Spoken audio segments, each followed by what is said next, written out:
Very good morning, my dear students. This is Sandeep Bajaj, and today we are going to discuss about the second chapter of Flamingo of 12th standard. Chapter name is Lost Spring: Stories of Stolen Childhood, and the writer name is Anees Jung. So we are going to little bit discuss about writer of this chapter also. So Anees Jung was born in Hyderabad in 1944 in an aristocratic family. Aristocratic मतलब royal family, तो royal family में उन्होंने जन्म लिया अनीस जंग ने. Her father Nawab Hoshyar Jung was a renowned scholar and poet.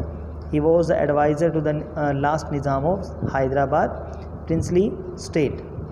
उसके जो फादर थे वो भी एक बहुत ही प्रसिद्ध स्कॉलर थे और पोइट थे, और एक मतलब एडवाइज़र भी थे जो हैदराबाद का लास्ट निज़ाम था उनके. तो जो अनीस जंग हैं उन्होंने अपनी ग्रेजुएशन जो है वो अपने होम टाउन से ही की, और उसके बाद हायर स्टडीज़ के लिए वो अब्रॉड चले गए. और उसके बाद उन्होंने जो है पब्लिकेशन का काम भी किया. किसके लिए? टाइम्स ऑफ इंडिया न्यूज़पेपर के लिए. तो एक वो जर्नलिस्ट भी रही हैं. उन्होंने काफ़ी कुछ लिखा है जो अनवेल्स प्रथा, जो पर्दा प्रथा चल रही थी उसके बारे में भी. Now brief introduction to the chapter. So my dear students, this story is written by a well-known writer Anees Jung and has been taken from her book Lost Spring: Stories of Stolen Childhood. तो ये जो chapter है वो कहाँ से लिया गया? अनीस जंग की जो बुक है Lost Spring: Stories of Stolen Childhood, उसमें से लिया गया है. Anees Jung unveils the utter destitution of the rag pickers of Simapuri and bangle makers of Firozabad. तो यहाँ अनीस जंग ने एक जो सिचुएशन है, जो रैग पिकर्स हैं, कचरा उठाने वाले हैं सीमापुरी के, और बैंगल मेकर्स फिरोज़ाबाद के जो हैं, उनकी जो लाइफ है उससे पर्दा उठाया है. So rag picker children go about barefoot and can be seen rummaging in heaps of garbage. जो रैग पिकर्स, जो कचरा उठाने वाले बच्चे हैं, वो आपको नंगे पैर और कहीं भी मतलब कुछ कूड़े के ढेर पर ढूंढते हुए नज़र आ सकते हैं. They dig into them to find something valuable, say a 1 rupee note, a coin or something that can be sold. तो वहाँ वो कुछ ना कुछ ढूंढते हैं ताकि उन्हें कुछ मिल सके जो वो बेच के 1 रुपये या 2 रुपये उससे ले सकें, इकट्ठा कर सकें. They have no school to go, no work to do, and so they loiter about here and there. उनके पास ना तो कोई स्कूल नहीं है जहाँ वो जा सकें, और ना ही कोई काम है कि वो कर सकें, और वो इधर उधर घूमते रहते हैं. They are neglected by their parents as well as society. For most of us they do not seem to exist. तो उनको नेगलेक्ट किया जाता है, इग्नोर किया जाता है पेरेंट्स के द्वारा भी और सोसाइटी के द्वारा भी. और ज़्यादातर तो एक्चुअली में क्या होता है कि हमारे लिए वो एग्जिस्ट ही नहीं होते, हम उन्हें कुछ समझते ही नहीं हैं, हम उन्हें अपनी सोसाइटी का पार्ट ही नहीं समझते. The other part of the story deals with the unenviable load of the poor bangle makers of Firozabad. अब जो दूसरा पार्ट है स्टोरी का, वो डील किस में करता है? वो किसके बारे में डिस्क्राइब करता है? जो बैंगल मेकर्स हैं फिरोज़ाबाद के, उनके बारे में. वो गरीब लोग हैं, उनके बारे में भी इस स्टोरी में बताया गया है. They have been traditionally bangle makers. They are poor, illiterate and fatalist. वो शुरू से ही मतलब जो उनके ख़ानदान हैं वो चूड़ियाँ बनाते हैं, वो गरीब हैं और भाग्यवादी हैं, अनपढ़ हैं. They believe they are born in the families of bangle makers because of their fate and they can not alter their lot. उनका विश्वास है कि उन्होंने इस जो बैंगल मेकर्स हैं मतलब उनकी फैमिलीज़ में जन्म लिया है, क्योंकि उनका ये भाग्य है और वो उसे अपने भाग्य को चेंज नहीं कर सकते. They find themselves into the clutches of middle man and money lenders who are helped by the law enforcing authorities. वो अपने आप को मतलब एक जो मिडिल मैन हैं और जो मनी लैंडर्स हैं उनके चंगुल में जकड़ा हुआ महसूस करते हैं. They live in filth and squalor. वो एक बहुत ही घटिया और जो गंदगी भरे मतलब जो जगह हैं वहाँ पे रहते हैं. They work and suffer all through the day. वो सारा दिन काम करते हैं. About 20,000 children help their parents in bangle making. Though this type of child labour is illegal but it goes on. Around 20,000 20,000 बच्चे जो कम से कम हैं जो अपने पेरेंट्स के साथ बैंगल मेकिंग में हेल्प करते हैं. हालांकि ये चाइल्ड लेबर जो है ये इलीगल है, बट ये फिर भी चलती है. Now detail summary. Authors meeting with Sahib. तो सबसे पहले स्टार्ट करते हैं जी ऑथर की मीटिंग हुई साहिब से. अब जानते हैं हम कि साहिब कौन है. Anis Chang saw Sahib every morning. She would always find him searching for something in a heap of garbage. तो जो अनीस चंग है उसने साहिब को मतलब वो डेली साहिब को देखती है मॉर्निंग में और वो हमेशा उसे कुछ ना कुछ ढूंढते हुए देखती है एक कूड़े के ढेर पे. One morning she asked why he did all that. एक दिन उसने पूछा कि वो यह क्यों करता है, मतलब वो कूड़े के ढेर में सारा दिन क्या ढूंढता है. He replied that he had nothing else to do. उसने कहा कि मेरे पास और कुछ करने को ही नहीं है. साहिब ने कहा she suggested him to go to school but he expressed his inability to do so as there was no school in his neighbourhood.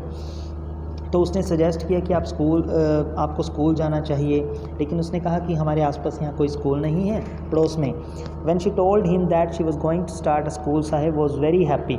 तो जब उसने बताया राइटर ने कि मैं एक यहाँ स्कूल स्टार्ट करने जा रही हूँ, तो साहिब जो है वो बहुत खुश हुआ. He said that he would go to her school but actually the author had no such intention to start a school. उसने कहा कि जब वो जैसे स्कूल ओपन करेगी तो मैं आपके स्कूल में एडमिशन लूँगा. तो लेकिन एक्चुअल में क्या था कि जो ऑथर है उसका कोई भी ऐसा इंटेंशन नहीं था, कोई इरादा नहीं था स्कूल स्टार्ट करने का. साहिब्स फुल नेम वो Sahib e Alam which means the lord of the universe. Sahib का जो फुल नेम था वो था साहिब ई आलम, जिसका नाम था जिसका मतलब था कि लॉर्ड ऑफ द यूनिवर्स, मतलब ब्रह्मांड का भगवान देवता. But ironically the poor boy was destined to wander on the roads along with other boys like him poor and barefoot. लेकिन दुर्भाग्यवश जो गरीब लड़का था उसकी जो किस्मत थी वो लिखी क्या हुई थी, सड़कों पे घूमना, मतलब रोड पे घूमना, नंगे पैर घूमना अदर जो लड़के थे उनकी तरह.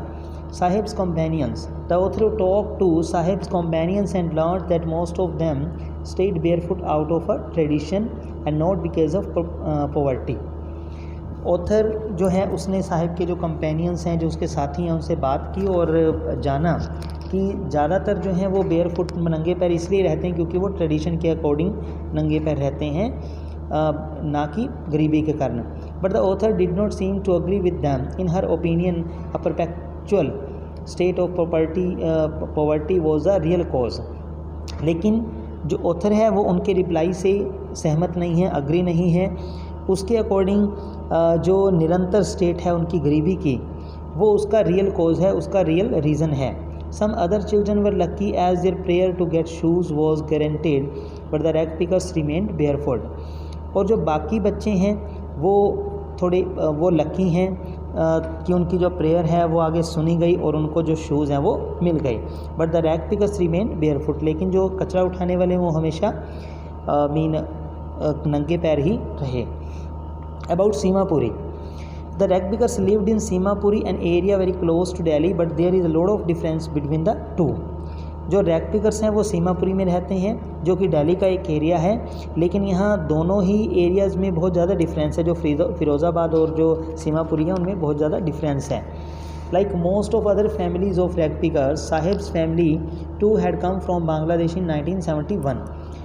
बाकी अदर फैमिलीज़ की तरह जो रैग पिकर्स या अदर फैमिलीज़ हैं कचरा उठाने वालों की, साहिब की फैमिली जो है वो बांग्लादेश से आई है, 1971 में आई थी.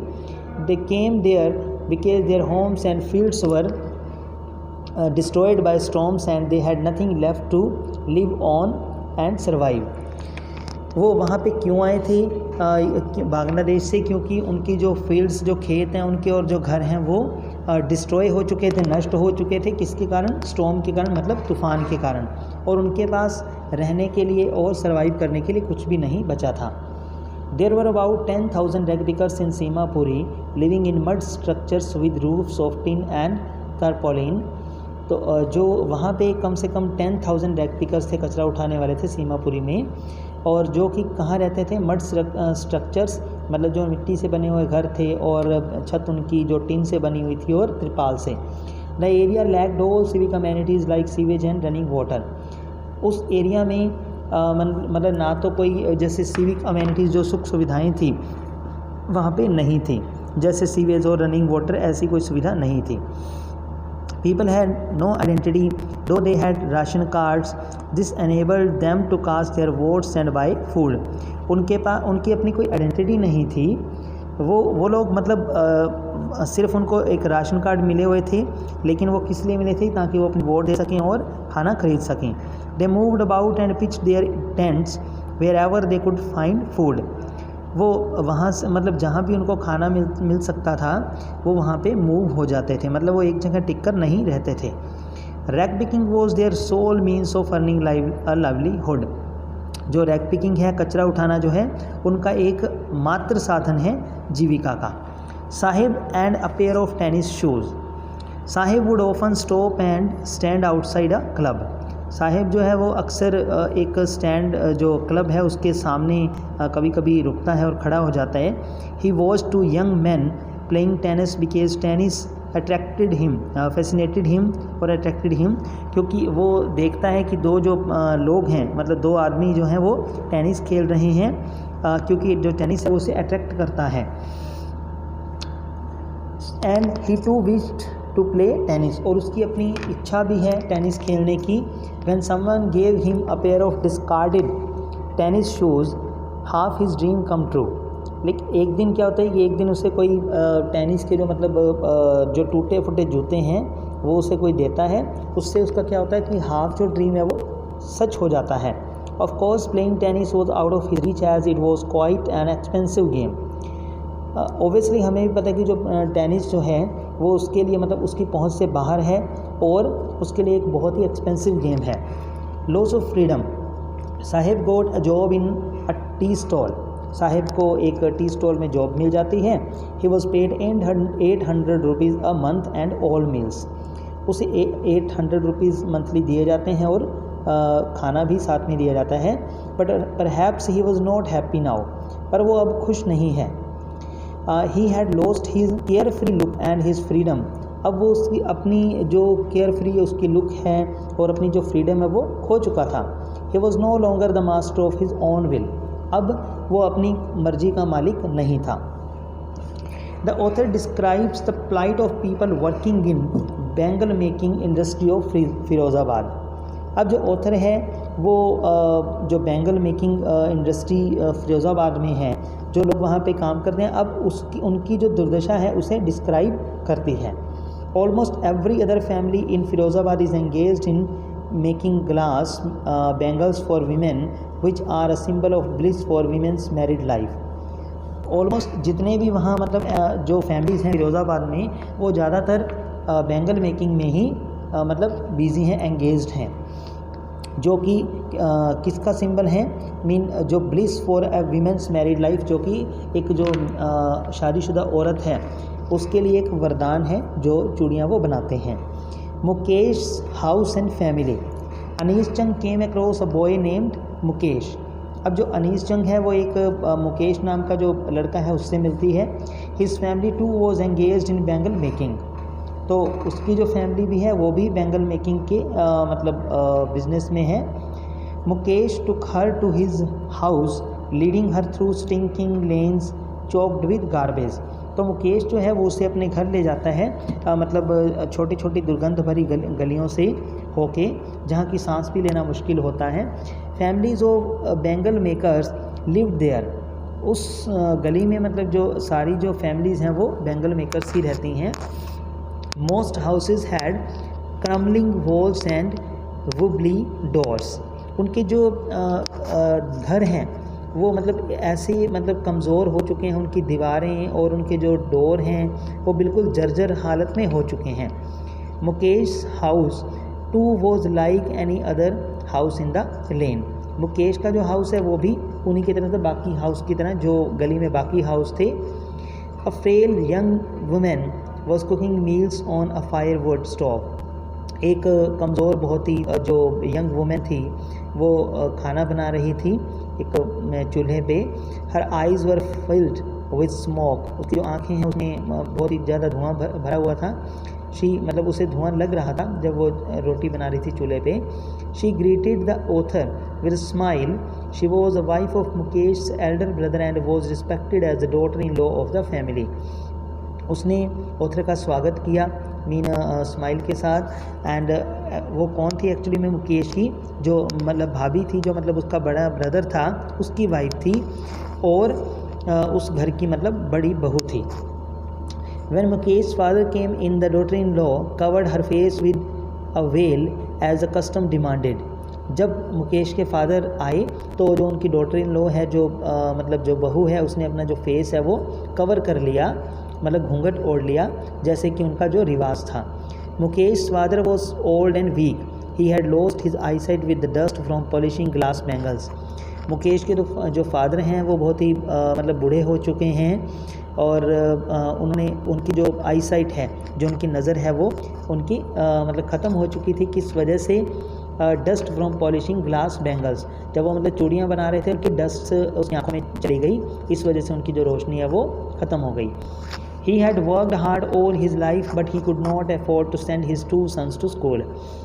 उन्होंने अपनी पूरी जो लाइफ है वो पूरी लाइफ मतलब वर्क किया, बैंगल्स बनाई, लेकिन वो फिर भी अपने जो 2 बच्चे हैं उनको स्कूल में भेजने के लायक नहीं हो सके, उनको नहीं भेज पाए, मतलब अफोर्ड नहीं कर पाए उनकी फ़ीस।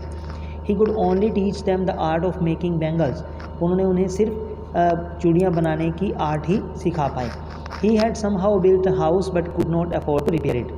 उन्होंने कैसे भी करके एक अपना घर बना लिया, लेकिन फिर उसके बाद उसको रिपेयर करने के लिए उनके पास पैसे नहीं थे। Their belief in karma.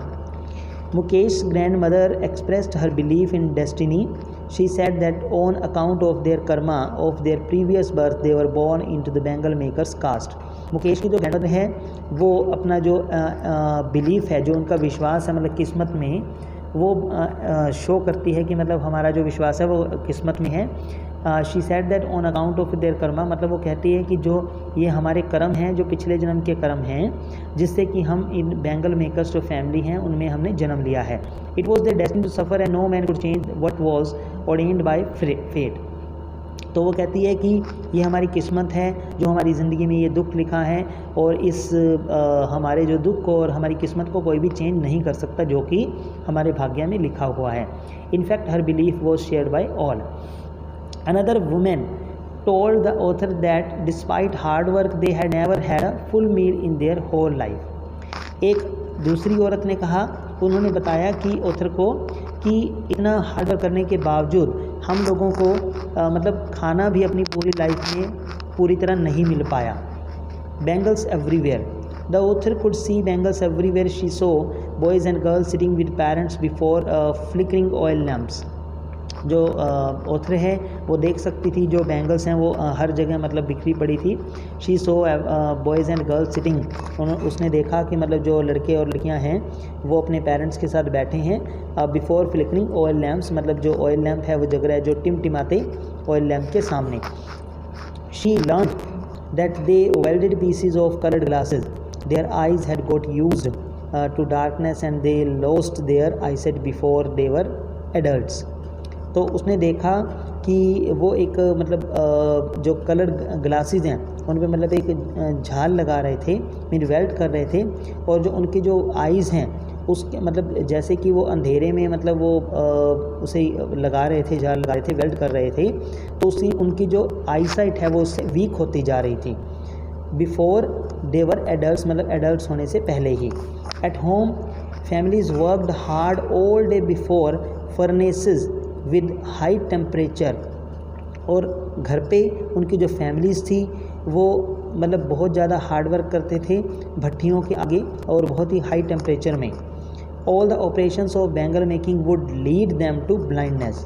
ये जो ऑपरेशन था मतलब एक जो काम था बैंगल मेकिंग का, ये उनको अंधेपन की तरफ ले जा रहा था। Vicious cycle, generation after generation families of bangle makers have been engaged in making bangles. तो जो उनकी जो पीढ़ियाँ दर पीढ़ियाँ जो भी चल रही थी वो एक्चुअली में सारी जो फैमिलीज़ थी वो बैंगल मेकिंग के काम में ही लगी हुई थी। They live in poverty, they work hard and die in poverty. वो गरीबी में ही जीते हैं और बहुत ही ज़्यादा हार्ड वर्क करते हैं और फिर गरीबी में ही मर जाते हैं। Nothing has changed with the passage of time, they find themselves in the clutches of middle man and money landers. कुछ भी उनकी लाइफ में चेंज नहीं हो सकता था और एक्चुअली में वो अपने आप को फील करते हैं, जो मिडिल मैन है और मनी लैंडर्स हैं उनके चंगुल में अपने आप को महसूस करते हैं जकड़े हुए। The police and the administration do not help them, उनकी ना तो कोई पुलिस हेल्प करती है ना ही एडमिनिस्ट्रेशन हेल्प करता है। If they try to get out of the vicious circle they are in trouble. अगर वो इस मतलब अपनी जो कंप्लेंट है वो पुलिस को करते हैं तो उन्हीं को ही मतलब मुसीबतों का सामना करना पड़ता है। The police beat them and put them in jail. Police उन्हीं को ही मारती है और उसके बाद उनको जेल में डाल देती है। Mukesh dream. It is not easy for bangle makers to do something different. ये किसी भी बैंगल मेकर के लिए कुछ भी करना मतलब it is not easy for a bangle makers to do something different. हर एक बैंगल मेकर के लिए मतलब कुछ अलग करना इजी नहीं है। The stigma of his cast always goes with him. जो ये कलंक है जो उनकी कास्ट का वो मतलब उनके साथ हमेशा वो चलता रहेगा। But Mukesh wants to be a motor mechanic. लेकिन मुकेश जो है वो मोटर मैकेनिक बनना चाहता था। He wants to learn this work at a garage far away from home. He wants to be the master of his own will. Mukesh garage में अपने घर से बहुत दूर काम करना चाहता है किसी गैराज में और वो अपनी मर्जी का मालिक बनना चाहता है। So it was the story of this chapter, Lost Spring. So now my dear students, we shall discuss another chapter in my next video. Thanks a lot. Have a nice day.